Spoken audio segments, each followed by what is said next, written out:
We'll let you know. You're doing great. You're doing great. You're doing great, sweetie. Yes, you are. What are you drinking? Coffee. Ooh, I would have guessed tea. Oh, She does it's a look little like a paper tea. street. You do look like a tea person. I love tea, but I think when I'm cold, I want coffee, and then when I'm trying to just relax, I go with tea. And when Are you in when Austin you're right trying now? to keep your voice fresh? I try to keep my voice fresh. No, I don't have to work until the 9th. I'm actually in South Dakota right now. So if you thought Austin was cold, it was 18 when I woke up this morning. What are you in South Dakota for? My dad lives here, so I came to hang out, and he's been watching my dog as I've been on my world Adventure. tour. So like, I've missed my dog. I came to say hi. I thought maybe your dog has been in South Dakota. Yeah, he's been living his best life. Okay, 18-degree mornings. He loves that. He loves it. He's a kind of a thick sausage Tootsie Roll dog, so he likes it cold. He's a thick boy. He I can really relate. is. I can relate to that. Same. It's been a good fall. So, did you leave Austin yesterday? Mm-hmm. Yeah. So we all left yesterday. Smooth transition at the airport, or did you have some troubles? I drove, so I was super easy. But I dropped people off on Sunday night at the airport, and it seemed everybody's flights were delayed. There's craziness there, so I was grateful that I got to drive.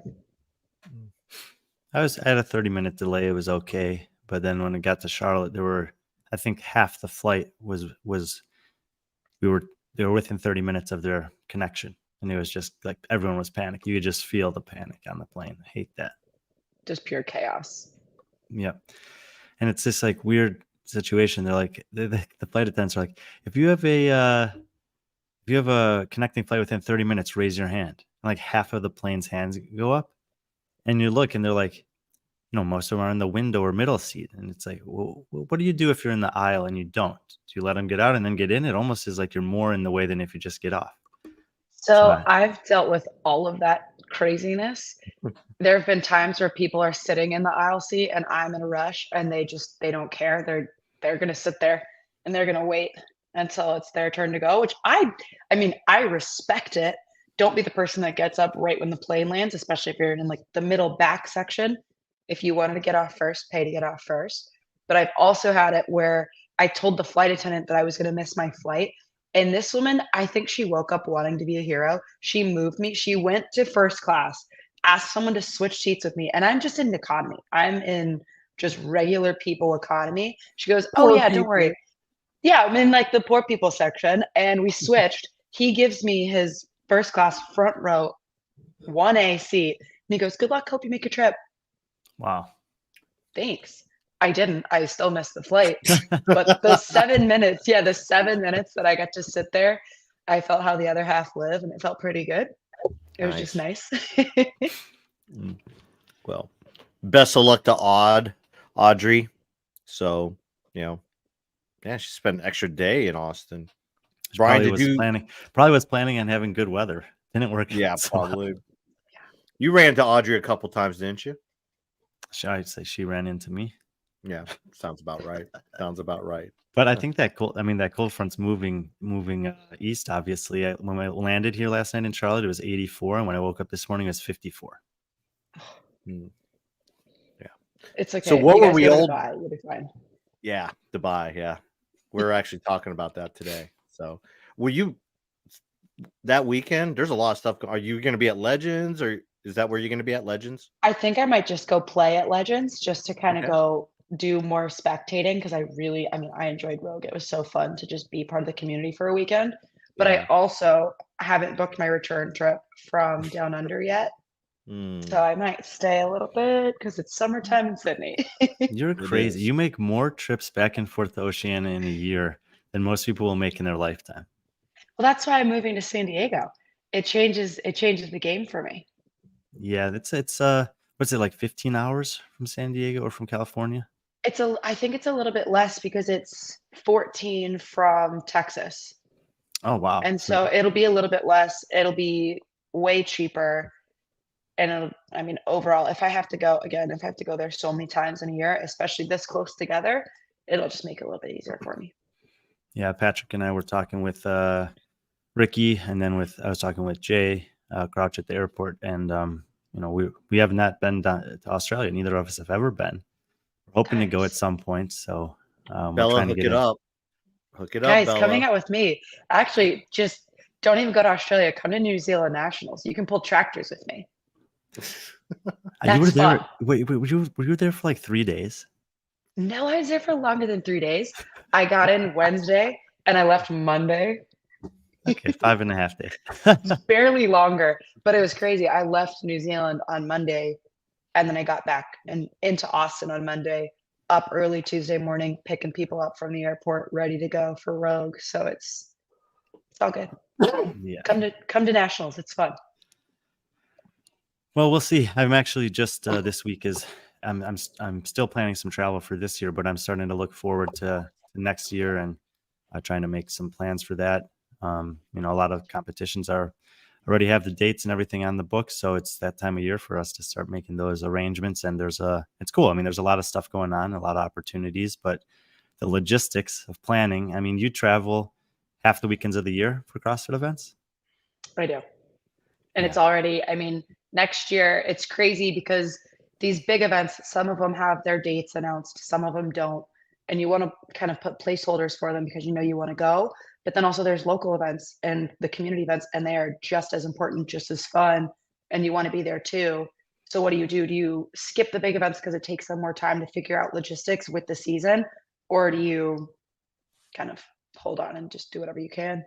Yeah, super, super challenging. And obviously we don't know all the dates for CrossFit's events next year. So that's challenging. And then look at what, we were talking about the Legends weekend. The reason why we don't know where you're going to be is because Dubai is happening that weekend. Fit Fest is happening that weekend. Masters Legends is happening that weekend. And, they're all making those plans, not necessarily knowing what the other one is going to do. And then lo and behold, they're all on the same weekend, which is, in my opinion, is kind of a bummer because it's difficult to give any one of them the credit or the attention that they probably deserve, especially considering that the Legends is going to transfer into being the host of the CrossFit Games for the Masters divisions next year. Fit Fest has some of the best CrossFit athletes in the world as part of a bigger event that they're throwing there in Birmingham in the UK. And of course, Dubai is one of the longstanding and premier off-season competitions. You'd love to see those each get the best attention from the media, the best recognition for the athletes. I don't know what the capacity of broadcast will be for Fit Fest or for Legends. We're going to try our best through B.Friendly Fitness to have a presence at each and cover all of them. But obviously, they're spread out around the world, different time zones, and it's quite a lot in one weekend. Well, it's tough too because the athletes, especially the ones that consider themselves pros, are going to events that they know they can make money and that appease their sponsors. And events like Fit Fest, which is a kind of a showcase for the elite athletes, go make money, go overseas. It's a lot easier to get there than it is to get to Dubai. But the payouts, I mean, that's a big reason why people go to Dubai in the first place. It's a fun competition. There's not usually a lot going on for them in December. So why not go out to Dubai, make money, have fun with your friends? But now do they have to choose to go to either the UK or go to Dubai? And it's not that long after Rogue either. And there's a lot of overlap in who's competing where, which I mean, I like to see. I like to see people continuing to compete, going to as many comps as they can. Mm-hmm. But which ones are you going to go to, especially if they're all on the same weekend? And then for me, where do I want to go play? Where do I want to go watch the event? Or if I'm at home, which stream am I going to watch? Or am I going to get up early in the morning and watch a stream that who knows if it'll actually be good or not? Yeah. And, the Dubai has now have this kind of a middle ground, which all the others at the same time do as well, right between Rogue and Wodapalooza. And I'm, starting to look at Wodapalooza as well, even though it's like 6-7 competitions away.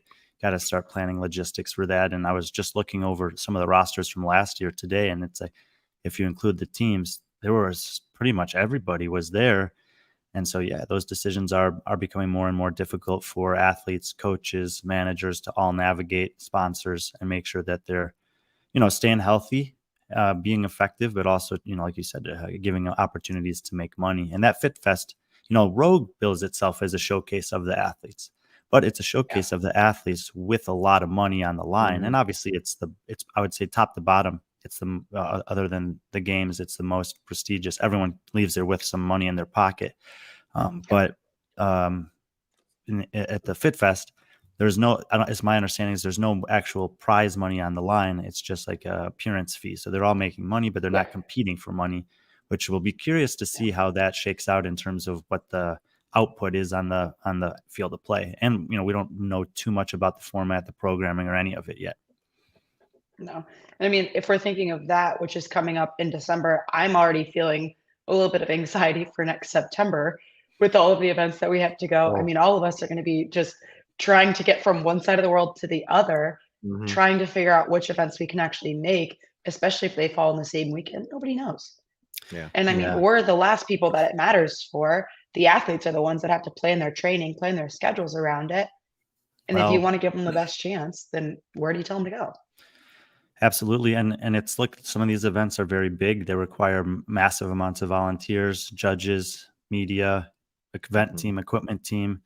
And there's a limited resources to a certain extent, especially on any of the positions that are volunteer based, where, a lot of these, the volunteers, even the really experienced ones, they're taking time off work, sometimes PTO to go to a couple events a year. And if you're planning, obviously the big, landmark addition in that part of the year is the new Wadapalooza event, which not a ton of details are known about, but there's another big event in California at that time. Madrid's probably still going to be happening across the world at that time. And where are the resources going to come for to support all these competitions? So I have some ideas, kind of big picture about maybe ways that we can navigate that, but it's, even this many months away, you and I, who like to be involved and go to as much of this as we can, are thinking about that. And, the competition organizers and just overseers of where the direction of this sport is going, hopefully are thinking about that too.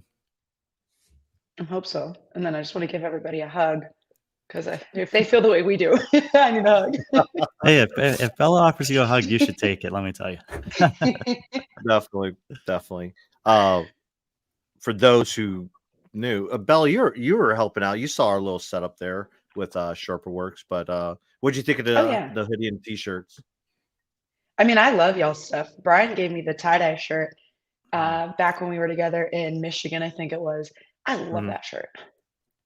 It's cute. I'm all for cute things. Anything that's cute, sign me up. I had one of those tie-dye crops left for women from the games, a small, and I gave it to Annie Sakamoto, and she was like over the moon. She's like, "This is a perfect shirt for me." So hopefully we'll see her wear it at some point. I would love it. Tell her to compete in it. Let's do it. Yeah. Let's get us back on track. Yeah, I mean, we could. Wait, we're having a show right now. So obviously we're just leaving Austin. Why were we in Austin? Why were you in Austin, Brian? What were you doing in Austin, Texas? Yeah, this was the first year that I had been hired to be a part of the Rogue Invitational, more or less through Rogue. They obviously have oversight of everyone that works at their events. And I work with the broadcast at a lot of the big events throughout the year, but I've never worked at Rogue in that capacity before. In fact, last year was the first year that I went to the Rogue Invitation in person. Believe it or not, Patrick, we were working for Bar Bend that weekend, and I was doing some podcasting with Sevan as well, but nothing formally with the competition. This year, I got a chance to be part of the premium stream, the Iron Game Premium, which was the first time that for many of the features that were available through this, it was behind a paywall. You had to pay for it, which is not that common in CrossFit. However, it's not a first. For many years, Wadapalooza was behind the paywall on Flow Elite, and Rogue still offered a live stream where you could get kind of what you would expect: Sean Woodland, Adrian Conway, all the bells and whistles that come with the high level production that is often has been a staple at Rogue. But they had this kind of idea to do something that would change the script, relax the environment. It was specifically billed as not a broadcast. It was an alternative viewing option in which there was Pat Sherwood was consistently there. China Cho was consistently there. Got to work with both of them quite a bit, but then there were probably 30 of us between the strongmen and CrossFit personalities, athletes, etc., that rotated through the desks throughout the weekend and usually there were 3 people plus Sherwood and maybe China on the field. And we weren't necessarily always talking about what you guys were watching. A lot of times it was storytelling and, backstories and maybe a little bit of having fun with each other. So I think maybe a good change of pace for those who checked it out. Put a post up yesterday. I think we might have put one up today as well on B.Friendly Fitness Instagram, just trying to get some feedback from you guys who did interact with that about how you liked it or what your experience was.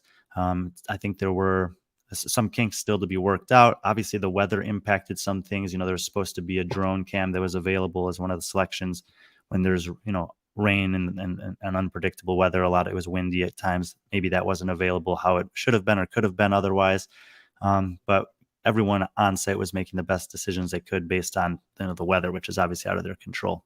So that's what I was doing at Rogue. I probably did 7 events, which was either men or female events over the course of the weekend with the Iron Game Premium.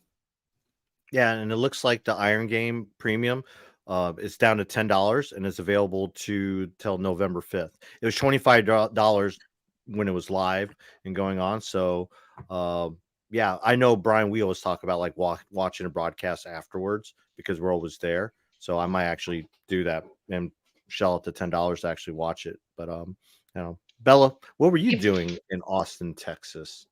Well, I was there playing around, but on the note of Iron Game, I know even athletes were buying it as well to watch their performances and get their splits and look at their movement patterns. So I think that's really cool that they did that because, again, there were different cameras that they were doing, which normally it's the one stationary or some kind of floating around.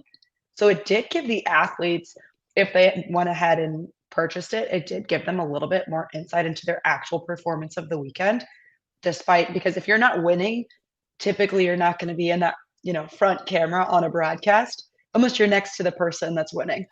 So for any of these athletes that aren't winning their heats or they're not, Tia or Laura, this gives them a little bit more feedback that they're not used to getting.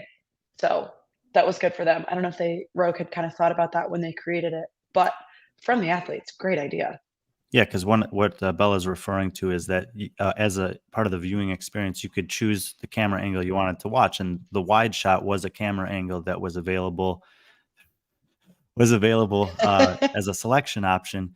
And even if you couldn't necessarily see specifically how you were moving or whatever, you still knew what lane you were in, and you could track that your performance if it's the athlete or coach that was watching afterwards. And Bella, you and I have been at many competitions this offseason together, and I've been doing various versions of broadcasting at them, and in some cases have had more direct control over what was shown or not shown. Even at Iron Games, I was literally switching the camera angles as I was talking and trying to show as much of the action as we could with what we had available to us, and got very similar feedback from the athletes. Like, this is awesome. This is, for a lot of them, it was the first time that they were able to actually watch their performance after the fact, unless someone from their family had streamed it on Instagram Live or something like that, and then get that immediate feedback that I thought that I was doing this at this point in the workout, but when I went back and watched it, either maybe it was fast or slow or whatever, and that's been a consistent thing that athletes have given us feedback on at most of these competitions, that they do like to go back and watch, and it's a way for them to evaluate and assess, but also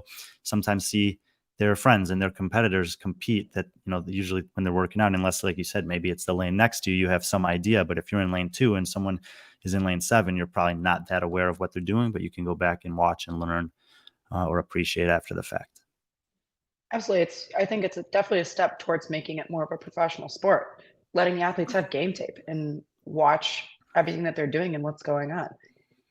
To circle back to your question, Pat, I was there for fun, which is really cool. I don't normally get to attend events with not a huge agenda. Usually I go in, I have XYZ that I have to get done, or I'm working on the floor, always having something to do. So getting to be part of the CrossFit community for a weekend was so much fun. I got back from an event on Monday night, and then we had an event at Cali with Stagger on Tuesday, bunch of athletes, a few were competing. And then throughout the rest of the week was just working with brands, giving people hugs, seeing everybody. It truly felt to me like what I feel Wadapalooza feels for most people was everyone is there, everyone's happy. The weather wasn't great, but at the end of the day, you're just happy everybody's there. Yeah, and it was it was a very much more a relaxed environment for me as well. Even though you know some of you may have seen me on the stream at times, like I said, it was a rotating cast. On Friday, I think I was on for 45 minutes, and the rest of the day I'm on standby just in case. But other than that, once the show was rolling, I could go watch the events. I could talk to some coaches. I could talk to some friends from media. I got to go and have lunches with some of the judging team. Got to come in by some of the booths outside a couple times a day and get a hug from Bella, and yeah, taking names and kisses babies, Barkley. That's what he was working a lot harder than me probably, Barkley. But it was nice to not just be on from 8 a.m. to 8 p.m. and to have the opportunity to, in my case, kind of have that balance, and in Bella's case, almost the full other side of the spectrum where you could just enjoy and see people. Because man, how many times do we go to these things and it comes to Sunday night and you're like, dang, there's like a dozen people here that I wish I even got a 1 minute conversation with, and I just never even saw them at all. I mean, it was great. I got to sit with some of the athletes that weren't competing that came to spectate, brands that were there. We got to link up and communicate and just connect, coaches, getting to talk to them, watching even the live stream as I'm, upstairs, just taking everything in that normally most people are probably not even aware of. The volume, how is everything sounding on the field? What does the broadcast look like? All of these things. I'm just taking mental notes and enjoying my time without having to. we're trying. No, I think it'd be nice. We're like Brian said, we're trying to get to Australia, and we're talking. We had dinner with Ricky and I'm just like, they're just like, you need to come down under or Torian for sure. So, Yes, maybe Torian. We'll see. We have to get the Buttery Bros treatment, I think, to go to Torian. Fly us in on a helicopter. Business. Yeah. Well, business, helicopter, everything. Yeah. The semifinals are tough because there's more, by nature, there's more competitions than weekends for that. And we talked about how difficult that can be in the off season when there's multiple big and appealing events to be a part of. And just the last couple of years, I've been hired to work the North American and European ones, but maybe through, B.Friendly Fitness, we can do a little divide and conquer and at least get someone out there this year. Yeah. Hopefully. Yeah. I mean, we still don't know what it looks like. Correct. Yeah, you can come with me, but we still don't know. We don't know what the weekends are. We don't know where we're going. We don't know what side of the country it's going to be on. We don't know anything about that. But the one thing we do know is you guys are coming to Australia next year. At some point, we have to get there. Yeah, you guys are coming out with me, whether it's a holiday or if it's an event. Just it's on the calendar. I just want to go for the after party. It's a good time. I've heard the after party is legendary. Yeah, here's a question. I mean, obviously, you both, you were able to kind of watch it from a different perspective than you normally do. I know Brian was doing a broadcast, but like you said, he had a lot of free time. What were 3 things that stood out? 3 things. 3 things. Okay, you know what? I'll make it easy. 2 things that stood out to for you over the weekend at Rogue Invitational. Well, we should do a back and forth. Like I'll do one, she does one. Yeah. All right. And she can go first.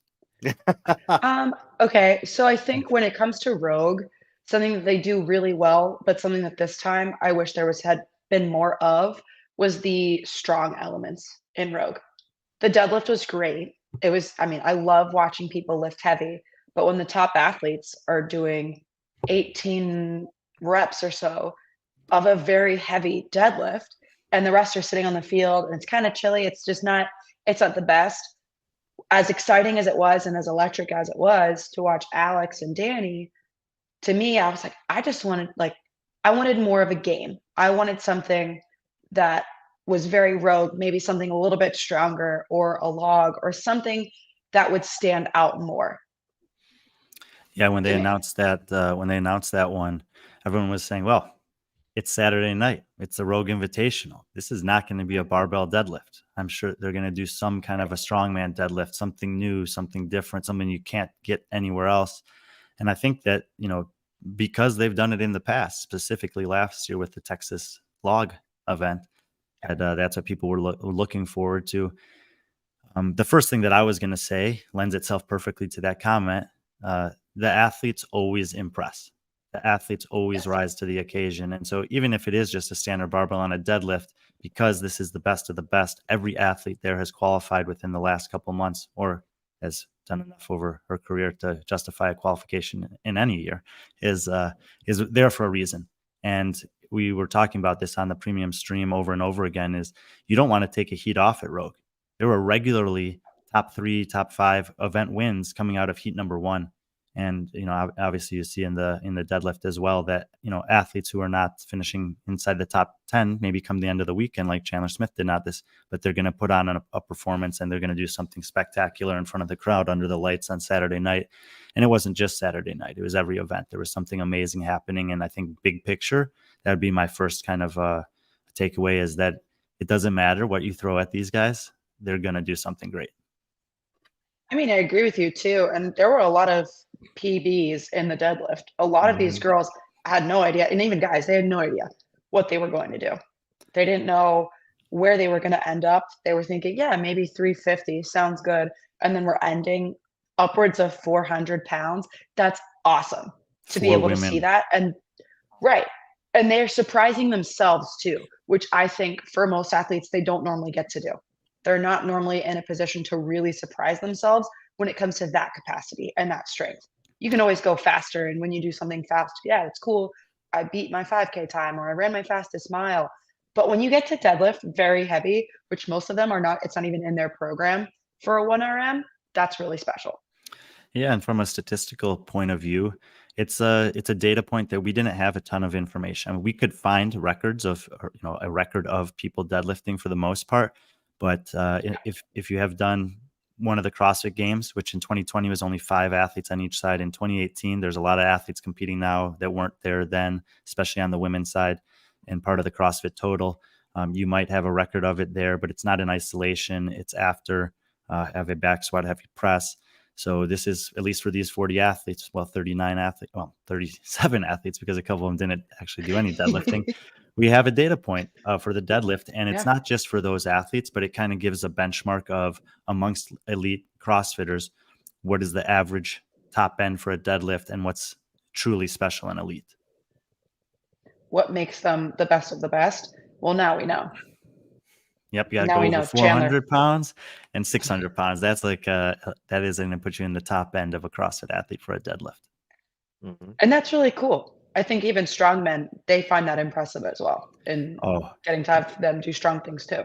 And I have not watched this, but I have heard multiple people say that the group of people that was on for the men's deadlift, which included Jason Khalipa and Brian Shaw, a strongman, so they had a little hybrid commentary there, was worth the price of admission alone. That between Jason's enthusiasm and questioning and Brian Shaw's interactions with him, but also just what I've heard people call a master class in deadlifting, that one, if you haven't watched it, is worth going back to watch, or maybe pay the $10 and check that out if you're interested in deadlifting and entertainment at all.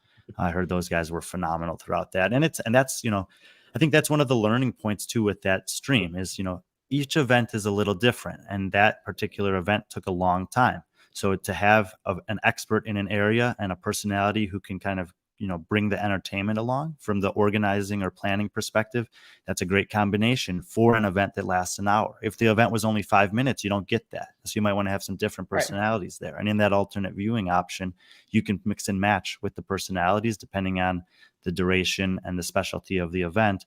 And with Rogue having the resources that they do, they were able to lean on the strongmen during that event. I think Jerry Pritchett went on during the women's one as well. So you got that touch of strongman on an event that was for CrossFit.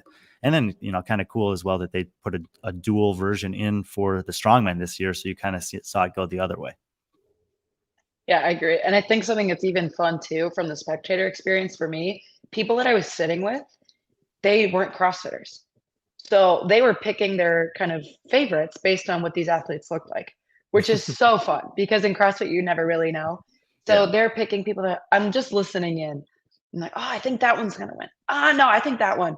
And I looked at them, I think probably maybe 5 or so reps in. And I said, watch the one in kind of the orange and turquoise. I was talking about Alex, and I said, she's going to win. And then I was pointing and I found Danny and I said, and she's going to come in second. And they're looking like, no way. No, the blonde one's going to win. And I'm like, Okay, cool. Like, just saying, just watch. And it's so fun to be able to explain CrossFit to people that have no idea what they're talking about. And they're gassed up. I mean, just as excited as everybody else Mhm. is watching their favorite athletes do something cool. People that don't know what's happening, it's even better. Bella, what was your second thing Yes. that stood out over the weekend? Mm. Second thing, it's kind of piggybacking off of what I was just saying. There were people there that do not CrossFit, that have no idea what this is, that just came because it was close to Austin and it was easy enough to make it to. And so when we're thinking of growth opportunities for CrossFit, this Rogue Invitational, where I was standing, was an awesome opportunity for that for the sport. Despite the rain, despite the weather, despite, anything that could have gone differently, it was an awesome opportunity for growth. Well, and that's really a good. I'm glad that you bring that up because the CrossFit Games are moving this year as well, and they're going to Texas. And there has been a major competition in Texas the last 3 seasons with the Rogue Invitational. But there will certainly be a group of people from Dallas and then the surrounding areas, whether it's Mississippi and Louisiana, Oklahoma and Kansas, Las Vegas, Nevada over there, and that are within driving distance, and that may make a decision to go to the CrossFit Games for the first time because they've moved. And we have had the chance to hear Dave Castro speak on some of his weekend reviews about that the consolidation of the CrossFit Games to only the elite divisions will make them more fluid in terms of being able to move more frequently and be a little bit more flexible in the selection of venues because they're catering to 3 divisions instead of 27 on any given weekend that they choose to do it. And that in the process of doing that, more people can be exposed to the biggest and best athletes and events in our sport because of proximity.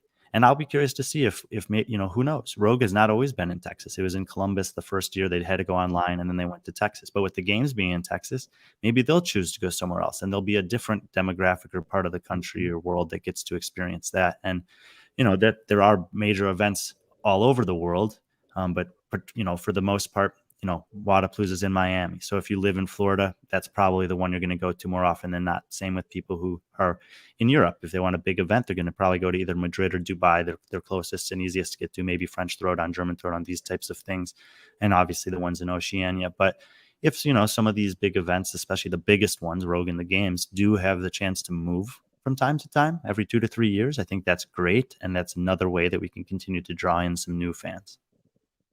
Absolutely, because you don't necessarily have to do CrossFit to think what these elite athletes are doing is impressive and exciting. Mhm. So getting people to watch the stream, getting people to show up and attend these events and just spectate, that's so fun. That's what every other professional sport is doing. I don't go to an NFL game and sit there. I'm like, man, I can't wait to get out there someday. This is so cool. And I've never played football before, but I still love football. I think it's fun. All of these major professional sports, they have millions of fans that watch it because it's impressive and it's exciting. And they know that they can go attend these events. So having an event like Rogue where people can go attend and they can learn and they can be impressed by what these athletes are doing, which is very impressive. It can only be good. And I'm excited. I think growth is always fun. I think moving around is always cool because there's different things to be found in different environments. You see it, I see it all the time. You go around the world for events, there's things that people are doing right. There's things that other events could learn from and bring to their own to make it even better. Let's keep moving. Let's go. Why solidify one place as this is where it has to be? Because it could be anywhere. There's no true rhyme or reason why it has to stay in one place. Yep, Well, absolutely. on your point, Bella, I watch UFC, and when I'm done watching UFC, I'm like, man, I can't wait to get knocked out. So I'll just go. Or if I watch it at a bar, as soon as it's over, I'm gonna pick a fight just to be like, hey, let's do it. So He's usually wearing that shirt Yeah. when he picks the yeah, fights. my ghost Malone. Hey, yeah. Brian, Pat, I need you to know. Yeah. I was gonna say, I need you to know one of my life goals is to get knocked out and like hit in the face. It's a weird thing. I just want to know how it feels to get punched in the face. Oh my Anytime I God. tell anybody this, they think it's so crazy.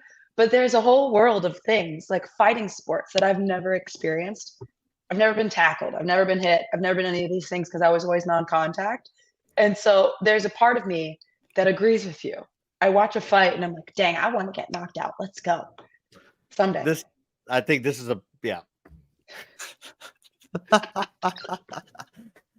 Yeah. I'll remove myself from the stream. No comment. No comment. I never played football growing up. Patrick did play football all the way through college, but I remember being a freshman in college. I went to school in Madison, Wisconsin that year, and we played one like tackle football game in the snow. And I have a vivid memory of the first time that I really got tackled, and I have a vivid memory of the first time that I effectively tackled someone. Very different feelings, both memorable feelings. Right. Let me have that memory, Brian. Let me have it. I might tackle you sometime. I am not punching you in the face. It's out of Dang it. Just out of the blue. You got to get her when she least expects it. So Yeah. It's okay. You have my permission. Just geez. You have you heard it here. It's live. Yep. Brian, you're we need a transition. Brian, your second highlight or what stood out to you? Yeah, and I think that it would be remiss to not include it in this conversation, is that this was a bad weather weekend for an outdoor event. What and being there and working kind of on the premium stream, obviously there's some elements of being involved in some of the background communications as we're getting updated on events and logistics and timing, so that we can obviously communicate to the people that are tuning in what's going on. So it's kind of cool to see on the organizational side the ability to pivot and adapt. And Katie Henniger actually came on to the preview show I did for Rogue with Sevon in the week leading up to it, and she was already aware. She already knew weather is potentially going to be an issue this week, and we have contingencies. Many of those contingencies needed to be leaned on. Some of them, because of various factors on play, they needed to go to a C and a D plan even, but they were well prepared for those for the most part, getting everything and organized in a pretty quick timeline, despite having less than ideal circumstances. But the thing that I loved the most of anything, first of all, I thought it was the best event of the weekend. I don't know why, I can't say specifically, was Hulk Hands on the Sunday morning. And then the fact that it just started raining in the middle of the women's heat and no athletes blinked an eye. They just kept going. They almost rose above. It was almost better in it. And it was two things for me. One, it was a testament to what I said earlier of just these athletes and their professionalism and their ability to adapt to circumstances and still put it on superhuman performances.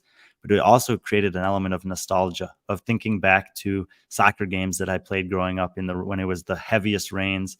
And, we didn't stop. We were motivated by that. We wanted to go hard. We wanted to keep playing. I remember sliding through puddles after the game, celebrating wins. Our parents were like, oh my God. But we talked about it for years afterwards. They're some of the best memories. And I hope that for the athletes, and I'm sure that this will be the case, that over the next several years, anytime that they get together, the ones that were there will be reminiscing on specifically that event, because it was so unique. And it wasn't the original workout either. They modified some things to adjust for the weather. It still was a safe execution of it for the athletes, yielding great performances. And I think that it has to be one of the standouts. The content from that's iconic. The rain, it's going, every single reel that I've seen, all of the photos, it's awesome. And if you weren't there, you see that and your first thought is, what's happening? Who are these people?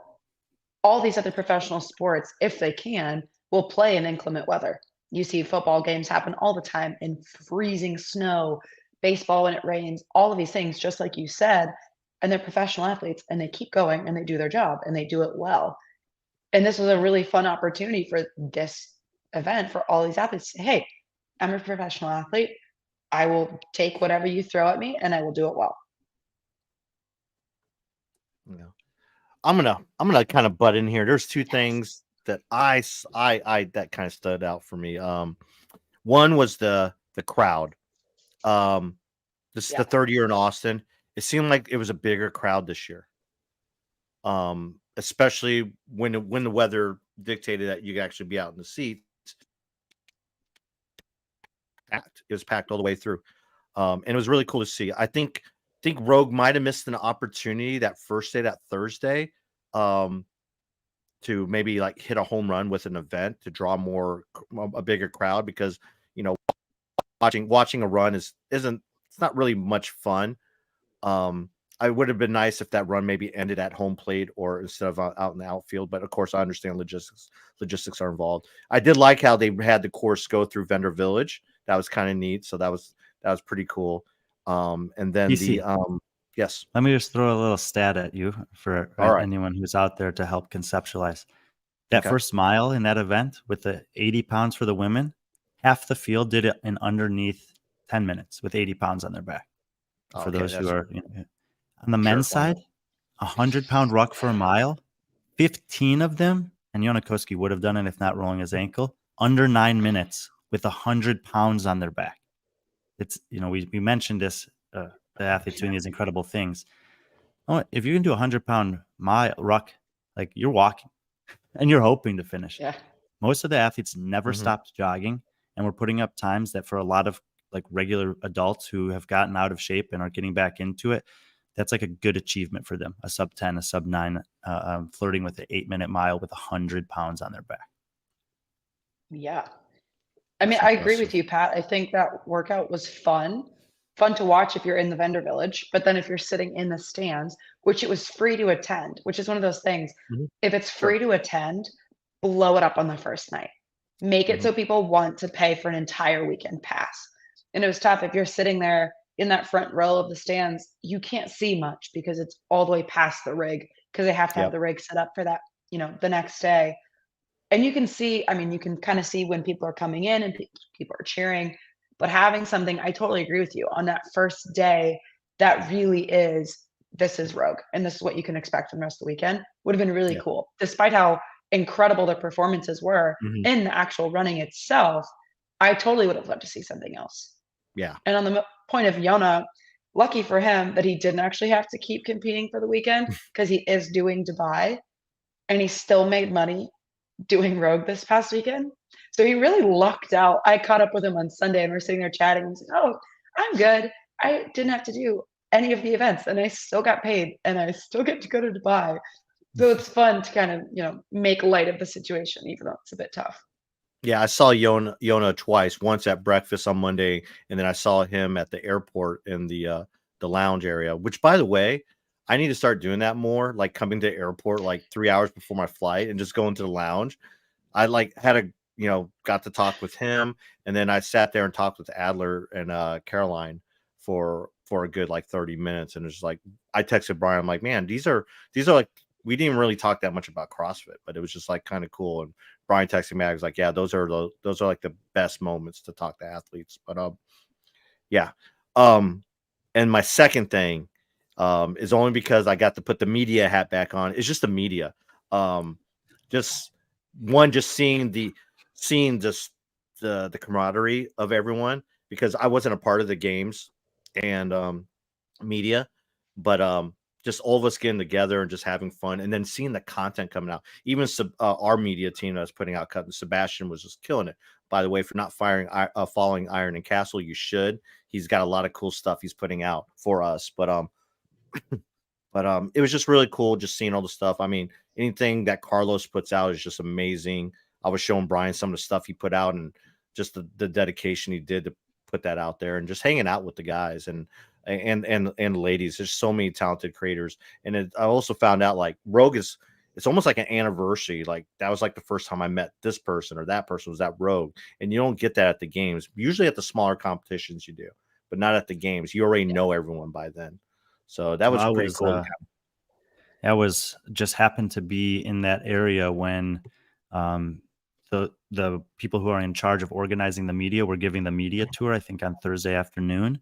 Yep. And I was just looking at the people who were walking by and the caliber of content creator, the level of experience. I'm not going to go through all the names for fear of missing some of them, but yeah, you're talking about like dozens and dozens of the best that we have in the sport that they're not, and the number of times a year that they're all in one spot is 3 or less.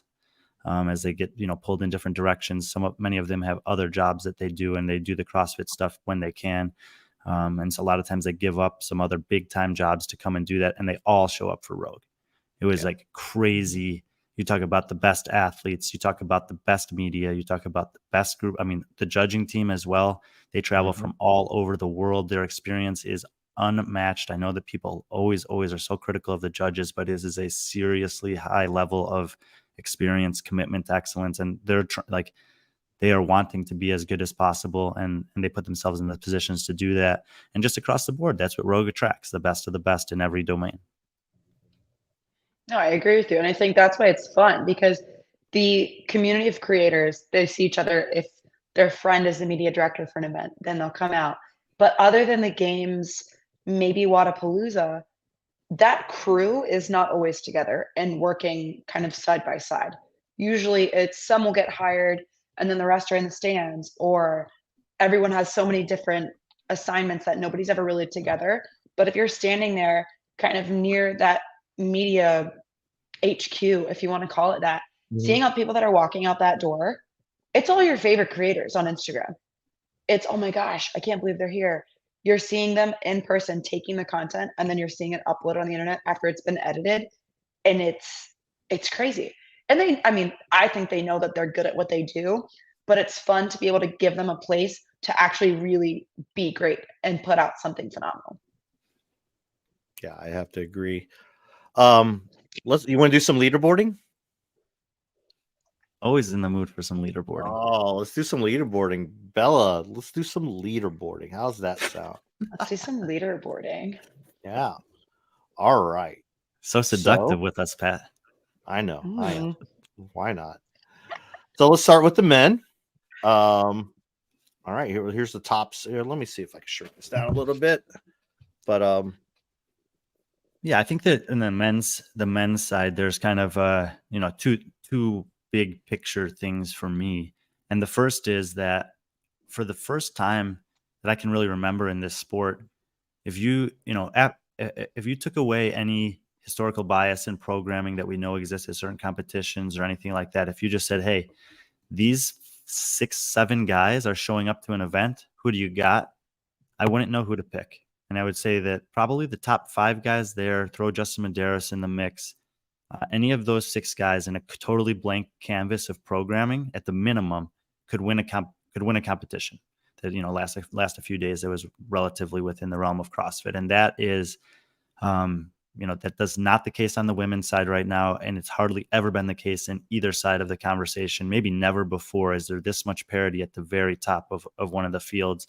And at Rogue last year, it was kind of similar. Justin won, but one lift on the log, and Adler would have been the champ. 2 lifts on the clean and jerks, and Vellner would have been the champ.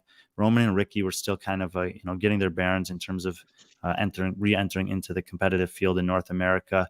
Fikowski has reemerged as being this threat in the competitions that he shows up to, and to me, it's like an extremely, extremely exciting place for the men's the very top of the men's division right now.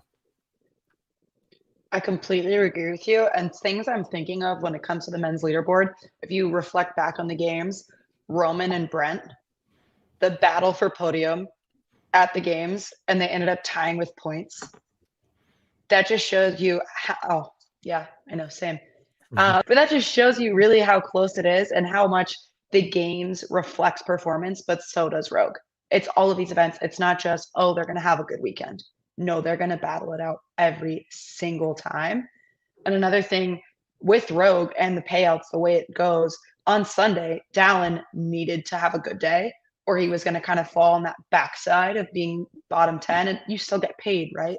But being top 9, you get the payout that you're really looking for. So his final day of performance, that's exactly what he did. Ended up in 8th place. I mean, you couldn't expect a better performance from him. And now he gets to walk away with a little bit more money, and he can be proud of what he did. To kind of mention, kind of piggyback off what Bella said, 9th place, the difference between 9th and 10th place is $7,000. So from 10 to 20, it pays the same, $6,518.70. And then you get the 9th place, and it's $13,000. So yeah, so you want to finish 9 and higher to get that big jump in pay. Sorry, Brian, go ahead.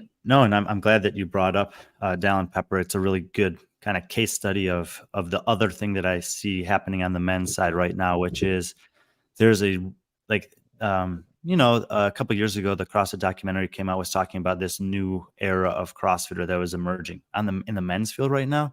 You have extremely lethal, high-level competitors ranging from the age of 21, which is Dallin Pepper, to 33, which is a Fikowski, Mayer, Vellner's a year younger than that. And there's a pretty good spread across those. Jay Crouch is in his mid-20s. Lazar Jukic turned 28 on Monday. Jason Hopper's in his mid-20s. Yellow Hoste is up and coming. He's in his 20s. Bailey Martin, BKG is right at 30. Chandler Smith, late 20s. Victor Hoffer, he's as young as and Tudor Magda. They're actually younger than Dallin are. And the parity in terms of age distribution, but also elite level performances. There were 9 events. There were 8 event winners, and none of them were named Pat Vellner. The only duplicate winner was Adler, who won the first and last event. So through 8 events, there were 8 different winners on the men's side. We talked about the fact that best performances can come out of the first heat. And to me, it just paralleling that with what I said about the very top of the men's field earlier is painting the canvas for an epic 2024 season, when these guys show up. 100%. I mean, you have no idea what's going to happen because you never know actually what's going to be programmed. To see that happen where Jeff is the only one to have repeat event wins, that's not only a testament to the programming from Rogue, but just how incredible you actually have to be to win multiple events now that everybody is just at that level as well. It used to be, you'd see athletes running away with weekend. Not anymore. Yeah, anytime someone asked me about Justin Madero, it's like, oh, he completely bombed this past season. I keep on arguing that I don't think Justin Madero did that bad. I just think everyone just got better and everyone's leveling up. And I mean, I'm sure Justin, wanted to do better. He's obviously changing some things in terms of his training, but that's him adjusting to what these guys did to adjust to him. So that's just how I look at it. This field, it's so amazing. I'm looking forward to just the whole season now. I mean, from the open all the way through the games, because these guys are all going to be competing in one way or the other. Even if they said they're not trying, they are. They're trying. They're, like you said earlier, they're trying to get data.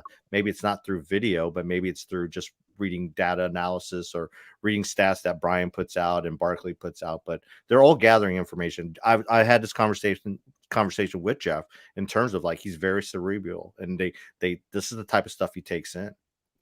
And we have to recalibrate our expectations a little because the sport has changed.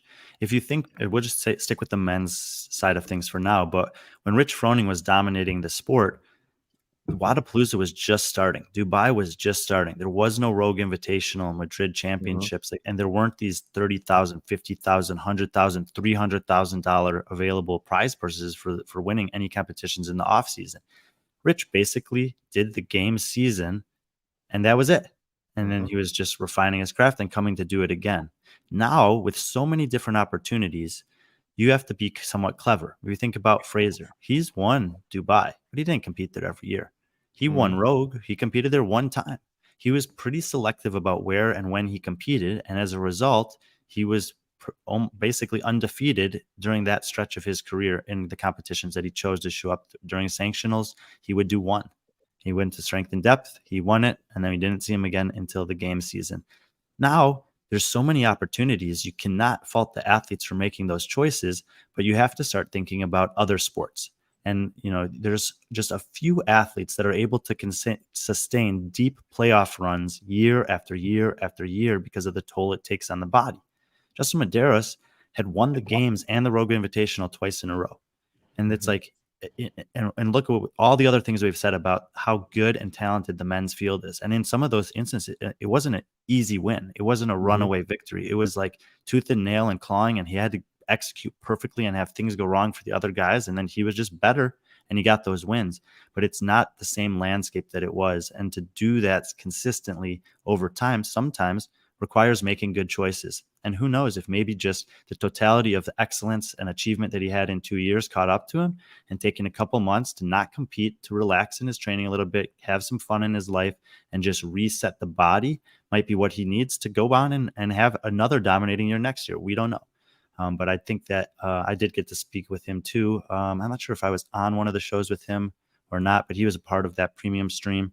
And he was on there. I was on with him and Rich, and then Rich jumped off, and we finished up the last heat. And and he just talked about it. He wants to be out there. He wants to compete, but he knows that right now he needed a little bit of a break. And he mentioned on the stream that we'll see him on a team at Wadapalooza. And I have a feeling, like I said, that he's going to be right back in the mix, contending for semifinals, games, and any offseason events that he does next year.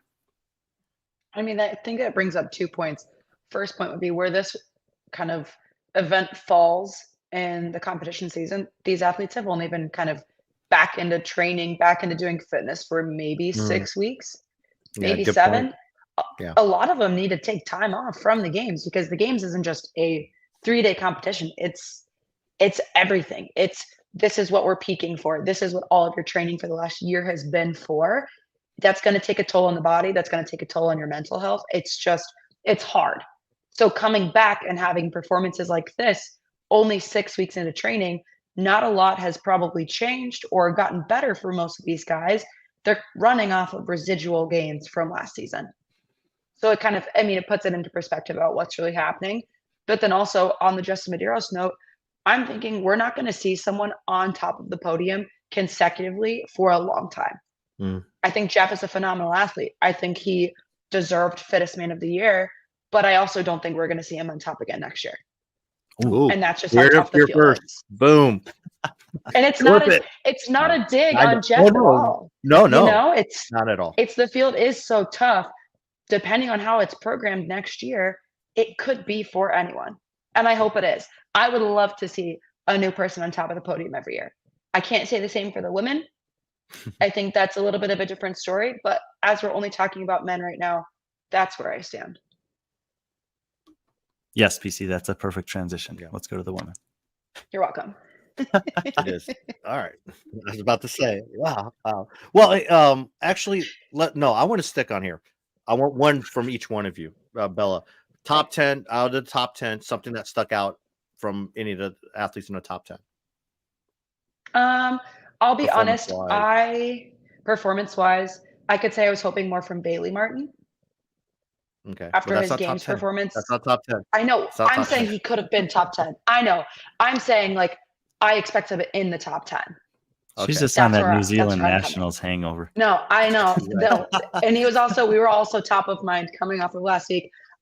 Things that don't surprise me, top 3, Pat, Jeff, Roman. I wasn't surprised. Seeing Roman in 3rd coming off of his foot injury at the games, I'm not surprised he was 3rd. I think maybe healthy, top 2. But I think Pat deserved the entire weekend.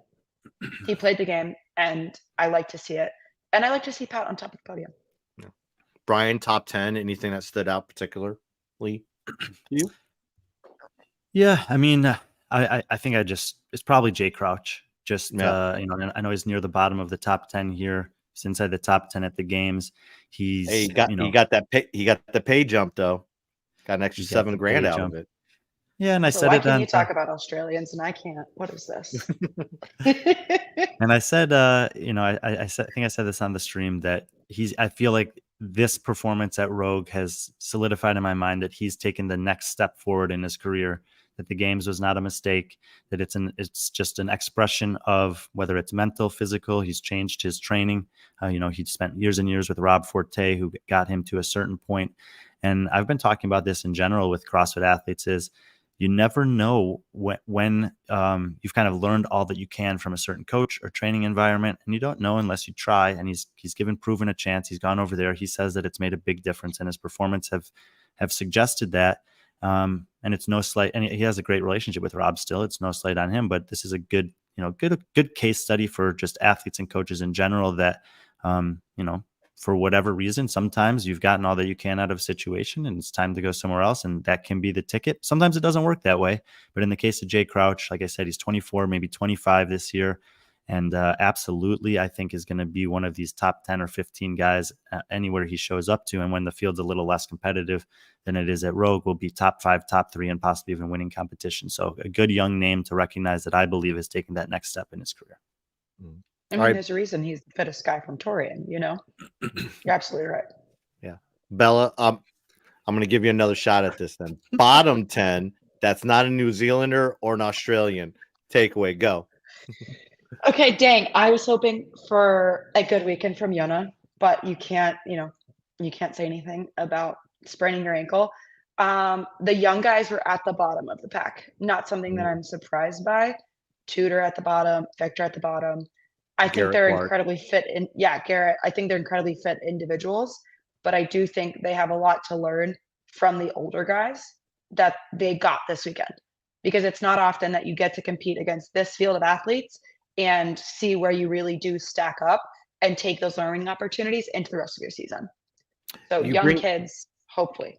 You bring up a good point. I think that's what we're going to try to do is maybe me and Brian, we had some conversations with a lot of the athletes, and they said the men's locker room is just it's like hanging out. It's very fun, and I wonder how these younger athletes like Tudor, Victor, and Garrett, how they reacted in that locker room environment, or if they're just sitting back taking notes. So that's pretty cool. I'm going to see if I can get Garrett or Tudor on, and we can ask them those type of questions. But that's a great point. Thanks, Bella. Brian, bottom 10. What's takeaway?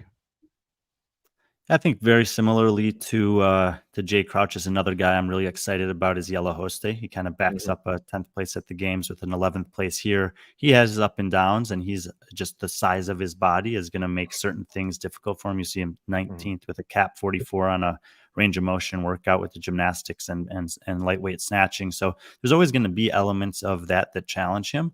But he's working with Andre Houdet, one of the, he's full-time coaching now. And I think that Hosta, similar to Crouch, is a younger athlete or a new kind of blood in the water in the men's field that's going to be around for a couple of years. All right, cool. Now we can transition over to the ladies. And that's good. I'm glad you did that. I know. Good work, BC. You're welcome. All right. So general, looking at everything, women. Let's just talk about general women consensus. Just what you guys thought, observations. We won't talk about takeaways, but more observations and what you thought of the overall race. I will say going into this weekend, I was all about Laura because I wanted to give her the chance to say I deserved to be the fittest woman on earth. That is all I wanted to see from her this weekend. I think after the games, the conversation wasn't around hyping her up as an athlete and as the fittest woman. It was, oh, well, if Tia Claire was here, she wouldn't have won. Oh, well, she didn't really deserve it because Mal wasn't there. That was the conversation. And to me, it was disrespectful back in August that she wasn't given kind of the glory of being on top of that podium and saying, yes, I am. So I liked having her get a little bit of a show and say, hey, no, I deserve this. Let me show you why. And it's fun to watch. I mean, she's a fun athlete to watch. Yeah, and I heard some of those things happening as well during and after the games, and that's why I made the decision to write an article that was posed as a question: is she the second best that we've ever seen do this? And is it just so happened that she came along at the exact same time as the best who's ever done it? Remember her rookie year was 2018, second place at the games. Tia was coming off her first ever win in a narrow victory over Cara Saunders after losing to Cara at semifinals that year. And that's the last time until now that Tia Claire Toomey has lost a live in-person event. And I can't remember the last time that I was so nervous and excited watching a final event as I was watching the two of them duke it out. Look, on paper, that workout was Laura to win, and they were tied on points coming in there. And Tia, I mean, it's really this like twofold scenario here. I'm happy that Laura won this one because I do think that it's important for her to kind of validate those experiences. She talked about it. And I do think that Laura has, I think I did end up ranking her third all time amongst games performances, only behind Annie still, but she's on the trajectory to end up being the second fittest woman that we've ever seen in this sport by the time she retires. And Tia just happens to be a peer of hers that's competing at the same time. Tia has been redefining what's possible since 2017. And she's continuing to write more and more chapters in that regard. This year, she had a child, and we've seen other greats in this sport. Cara Saunders, Annie Thorsdottir, two I've already mentioned, and several other women at various levels of competition that have done something similar. But no one has tried to come back at this level of competition with this much demand as what Tia did this weekend.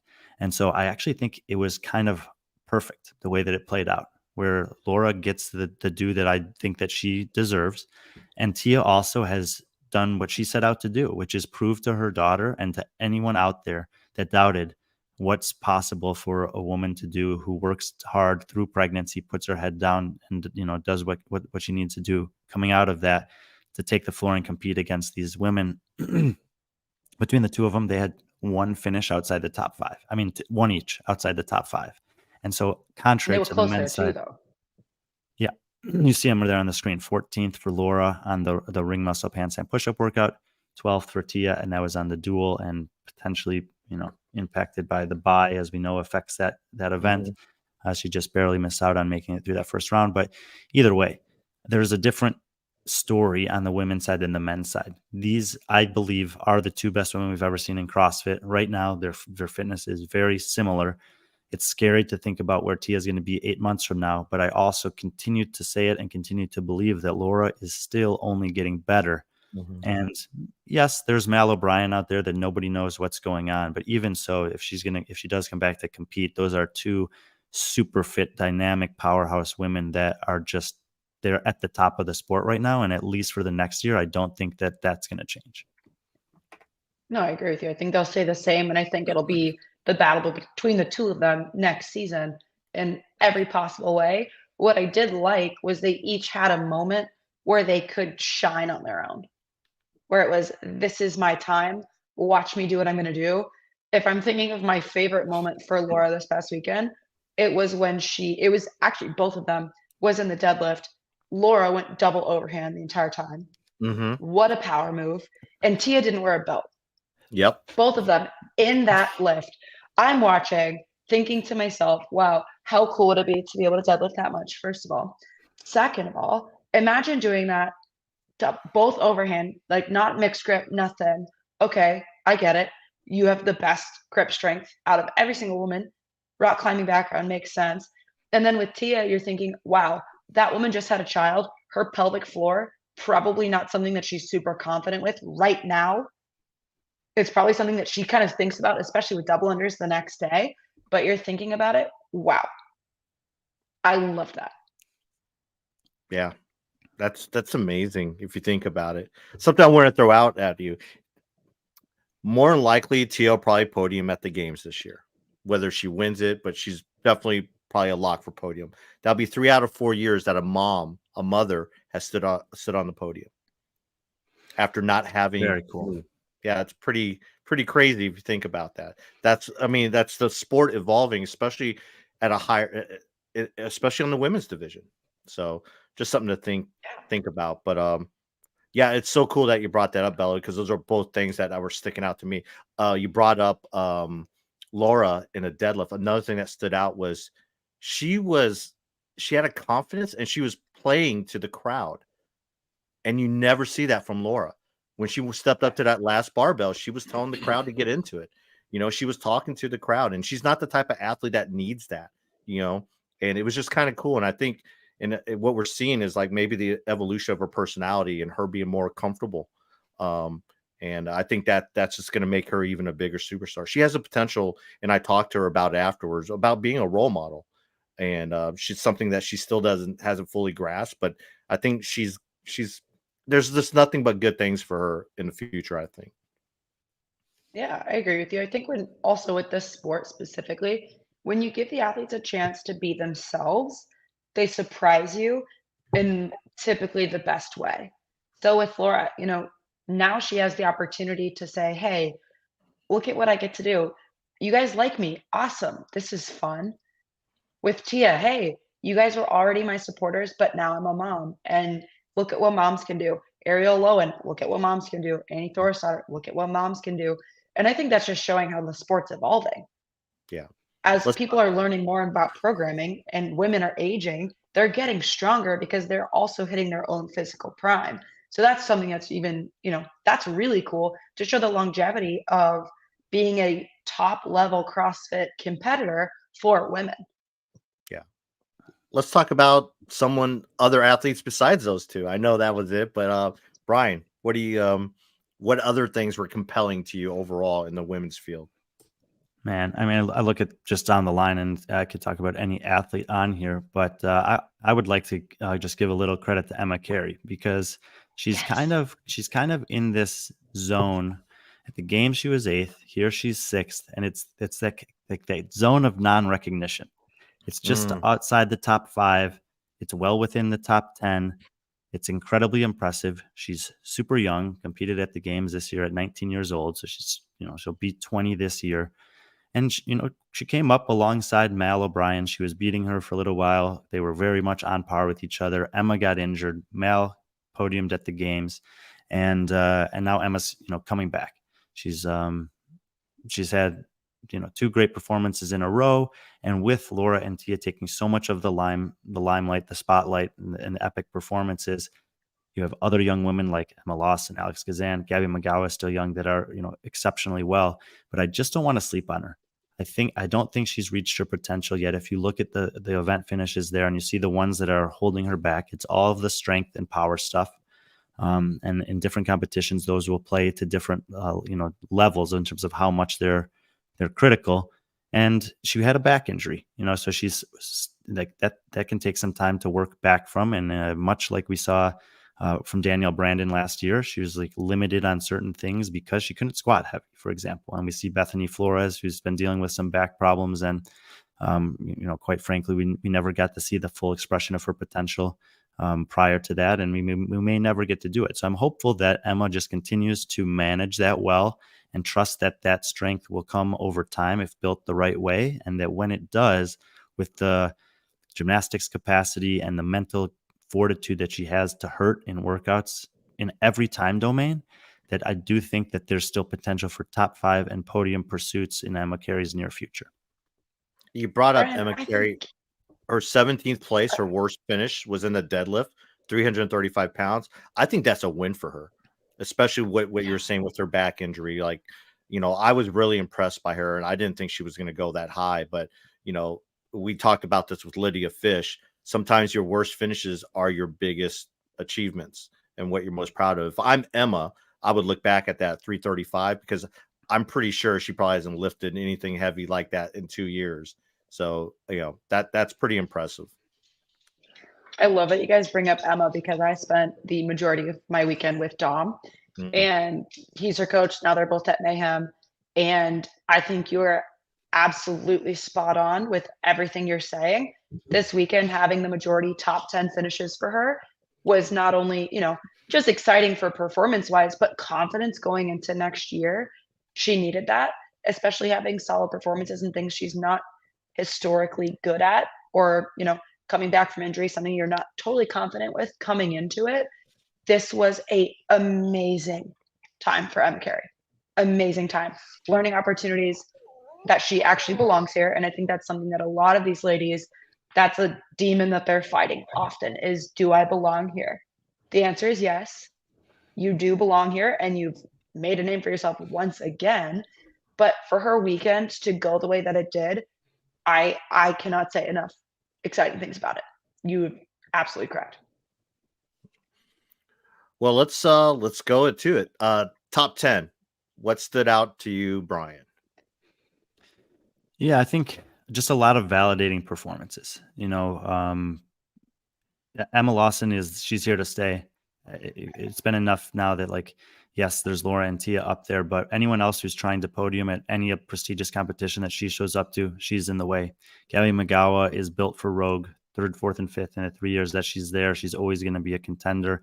Alex Kazan, I think she's still kind of figuring out where her limits are. She didn't come into this one super confident per her own Instagram post, and with a little bit of a wrist thing, still holding down a top 5 performance.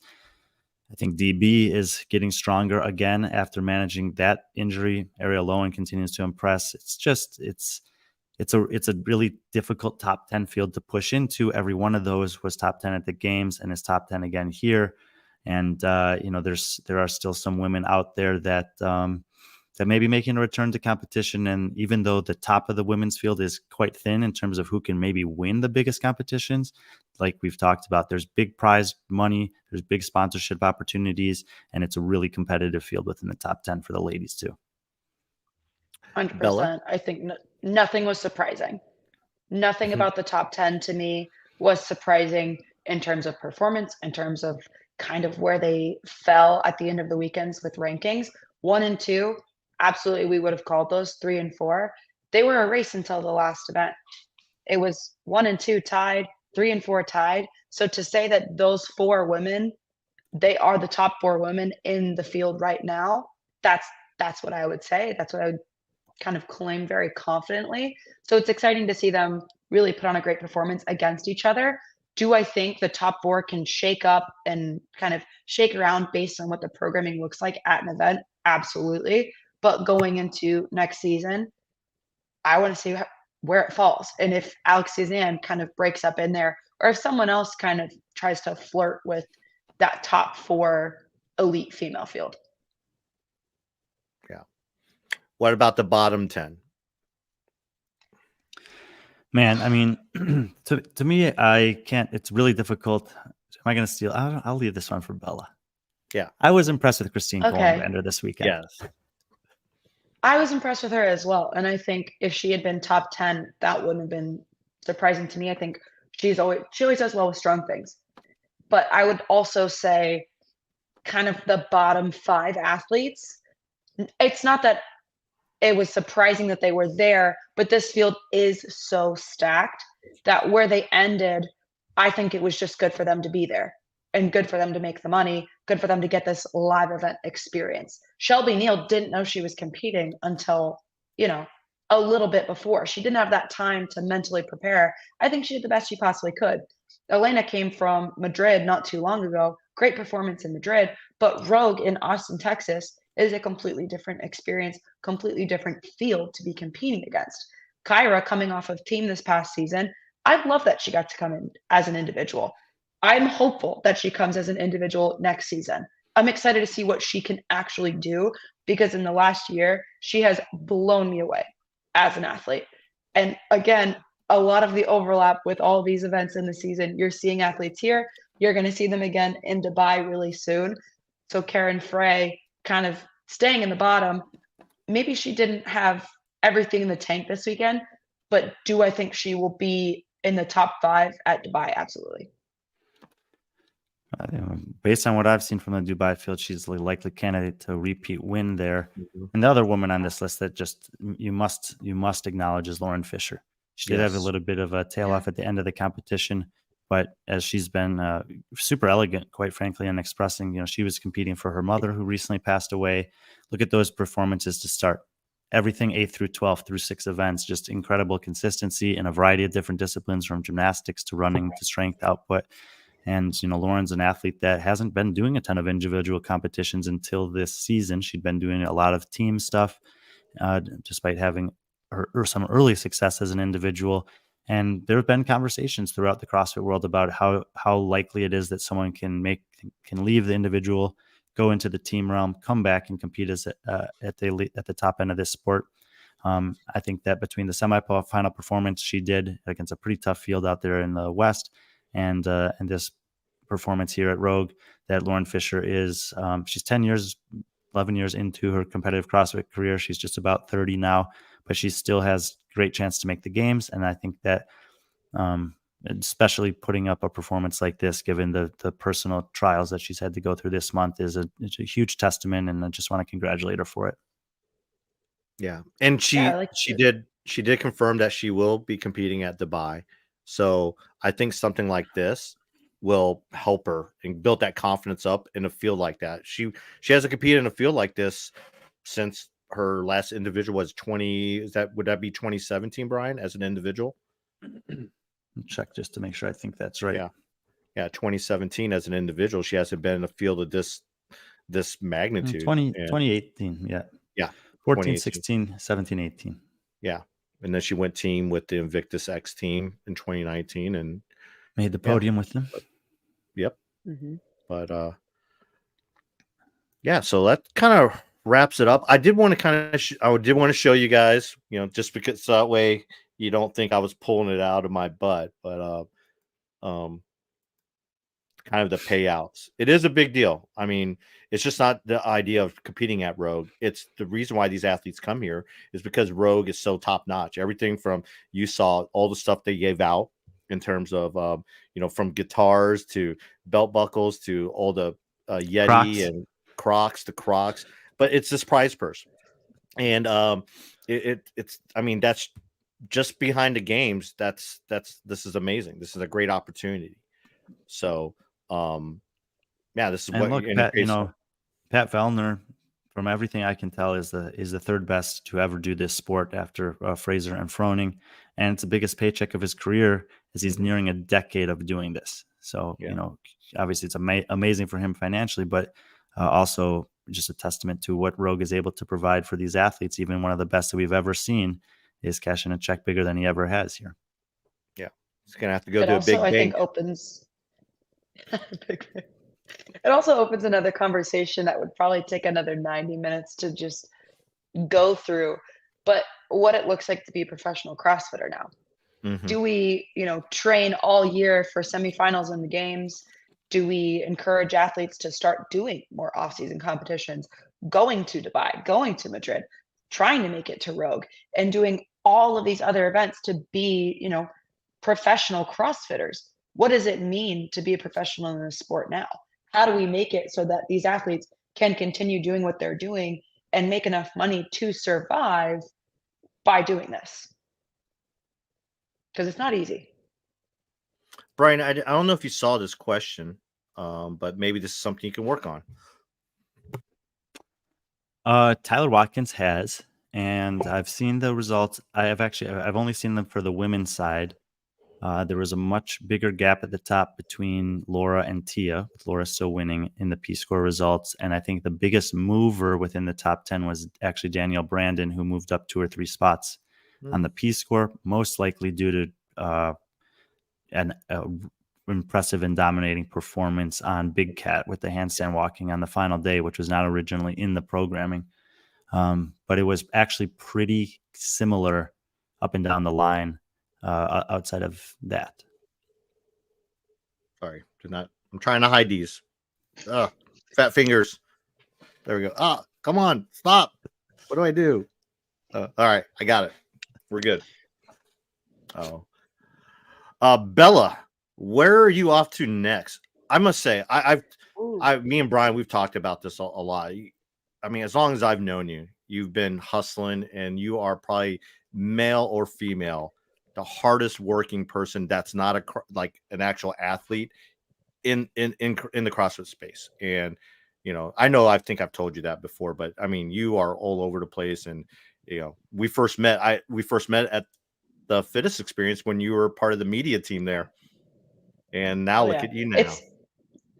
It's been a lot, but I think something that I always tell people is this community and the sport gives back to what you put into it. So you guys could also be a testament to this. If you give everything you have to the community, they'll give it back to you, and it works. Next, I'll go to Meadowlands in New Jersey, which will be super fun. And then I'll go off to German Throwdown, back to New Zealand for New Zealand Nationals for Indy. And then I will wrap up my year at Down Under.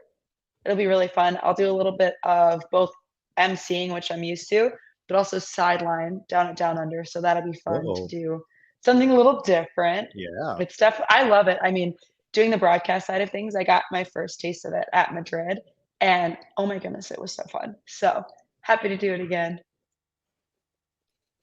Oh, that's great. That's awesome. And yeah, I mean, you didn't put your Instagram handle on there, but it's Miss Bella Martin. That's me. Yeah. If you want to follow her everywhere, that's me. Follow her and her where she's going, I mean, we don't even know half the time. So yeah, it's truly has been a pleasure having you on. I mean, we need to do this again, Brian. We need to bring Bella on more. Yeah. Come on, Brian. We'll think about it. Yeah. Well, Brian will think about it. I already voted. No, I'm just kidding. I don't know. We'll check. But no, it's been a pleasure having you on. Brian, you have any stats, anything you want to pull out there? I mean, there's a couple things I wanted to talk. There's some news that came out that I was going to bring up, and maybe I can get your thoughts on it. Dave did say in his weekend review that he'll be attending Legends. So, Bella, You could shout out to Dave. Yeah, down under too. Yeah, I did buy. I did get some of his olive oil. So, yeah. Enjoy. And here's another one. We both know this individual, Freya Moosberger. Looks like she is now a training think tank athlete. Good for her. Yeah. So it looks like Perrin is going to be coaching her. Those who don't know Perrin, she's one of those up and coming coaches, and she's with Training Think Tank now. Looks like. I don't think she's moving there, but she is going to be being coached by Perrin. Do what you got to do to figure out how you can be the best. Sometimes a coach will work for you, and sometimes you got to move on. Sometimes you just have to figure out what works best for you. So hopefully, Training Think Tank's best thing for her. Yeah. Brian, you got anything? No, I mean that's an example of what we talked about earlier with Jay Crouch. Like, sometimes you got to change it up, and she had a great year. She had a year that was less than she desired, and so she's looking for maybe a resurgence. And I'm in the process of filtering through the athletes all around the world and making some top 200 lists that will be out in the next couple of weeks. And obviously she'll be in there somewhere. So I hope that goes well. Yeah. We are going to have a show tomorrow, right, Brian? We have a guest. Yes. 3 p.m. Eastern tomorrow with Travis Mayer. Mr. Travis. And all his kids. No, he said he was gonna let them eat all their Halloween candy at 2 p.m. so they'll be passed out for the show. Oh, that's so smart. And then we'll have some stuff coming out for Rogue throughout the week, and early into next week. We'll have some shows next week previewing the things that are coming up next for us, which I'll be out in Phoenix for Desert City Classic before coming back for Charlotte Classic, which I'm helping to host here with Taylor Self. We're gonna the merchandise that we had in Rogue will be at both of those as well. We're just gonna keep shipping it around the country until it sells out. And I've seen a few people signing up to support us on Patreon. Super appreciative of that. Our newsletters are still coming out on Friday. We're gonna have some cool giveaways coming up throughout the holiday season. So be on the lookout for some announcements surrounding those things. A little sneak peek of some of the giveaways here. Yeah, got some Alex Gazan signed training cards this weekend. She was kind enough to do that for us, and we're hoping to get her on a show in the near future as well. And we're going to sign off here in a couple minutes. But for those of you who love all things CrossFit, I know Sevon's going live at 4 with his review of Dave's review, and I have some guests on there. So if you're itching for more stuff, flip over there, and when you can keep the CrossFit going. Yeah. Well, happy Halloween for those out there. Don't be safe. Don't take candies from strangers. But I guess on Halloween, everyone's pretty much a stranger, right? I don't know. So I'm giving out candy. So if you want any, I'm giving it out. I've got 700 pieces. So that's like everyone in South Dakota, right? Okay, you think that. Apparently my dad lives in the neighborhood that all the kids come to, and they start at 4 and they'll go until like 9. Mm-hmm. He says thousands of kids come to this neighborhood. I don't think I have it in me for thousands of kids, but 700 children will get candy. She'll be out there from 4 until 4:30. Otherwise, it's a free for all, and take the candy from the bucket. Yeah, you just put it there with the sign. Yes. Yeah. Please take one, and then no one. Yeah. Take one handful. That's what I would do. One handful. Well, we appreciate everyone tuning in. Again, Bella, thanks for joining us. We have to do this again soon. And to everyone that. We had over 100 people at one point watching live, so I'd have to credit myself for that. So definitely me. But for everyone out there, just thanks for all the support. Thanks for Paper Street Coffee. I know we're all huge fans. There we go. They supported our coverage all weekend at Rogue Invitational. Gabe, Paulina, the whole team was just crushing it there. They sold out of coffee like midday on Sunday. Before noon, I think, on Sunday, and all their merchandise. So if you go to Paper Street, use B.Friendly, and I think you get 15% off. So that's the code there. So still going. So for all our friends out there, happy Halloweens, and be friendly, our friends.